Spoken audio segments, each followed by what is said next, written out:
তোমরা প্রধানমন্ত্রী হবা ইনশাআল্লাহ, কিন্তু তোমরা হাসিনার মতো প্রধানমন্ত্রী হইও না। গত 15 বছর যে পরিমাণ অর্থ বাংলাদেশের এমপি মন্ত্রীরা বাংলাদেশ থেকে পাচার করছে, বাংলাদেশের 4 বার বাজেটের সমপরিমাণ অর্থ তারা এখান থেকে লুটপাট করে নিয়ে গেছে।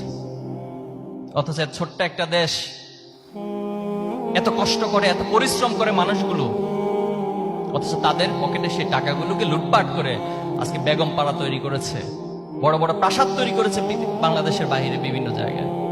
তাহলে তোমরা এমন এমপি হও না যিনি তার দেশের মানুষকে বলছে, এখন অডিও রেকর্ড গুলো সব আসছে, যা ইচ্ছে হত্যা করো, বলছে যত মারা প্রয়োজন তত মেরে ফেলো, এরপর আমার ক্ষমতা টিকিয়ে রাখতে হবে। তোমরা এমন প্রধানমন্ত্রী হও না। তোমরা পুলিশ হতে চাও নাই কেউ, কিন্তু বাংলাদেশকে পরিচালনার জন্য কিছু পুলিশ হওয়া দরকার। কিন্তু তোমরা এমন পুলিশ হইও না, এই যে হারুনের হোটেল আমরা দেখেছি না দীর্ঘদিন যাবত, এখন আর তারা নাই।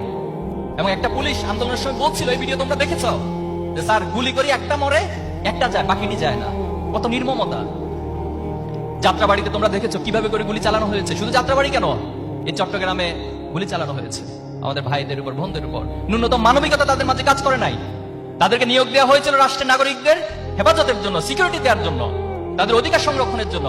অথচ তারা আমাদের পকেটের টাকা, ট্যাক্সের টাকায় তারা চাকরি করে বেতন নেয়, আর সেই টাকা দিয়ে আমাদের গুলি চালিয়েছে। তারা আবু সাইদকে দেখেছো কিভাবে করে গুলি করে একটা জলজন্ত মানুষকে পুরো লাইভ টেলিকাস্ট করে মেরে ফেলা হয়েছে। আমরা চাই তোমাদের মধ্য থেকে আগামী দিনে সৎ পুলিশ অফিসার তৈরি হবে, যারা এই দেশকে সত্যিকার অর্থে এই পুলিশিং সিস্টেমটাকে আমূল একটি পরিবর্তন করবে ইনশাআল্লাহ।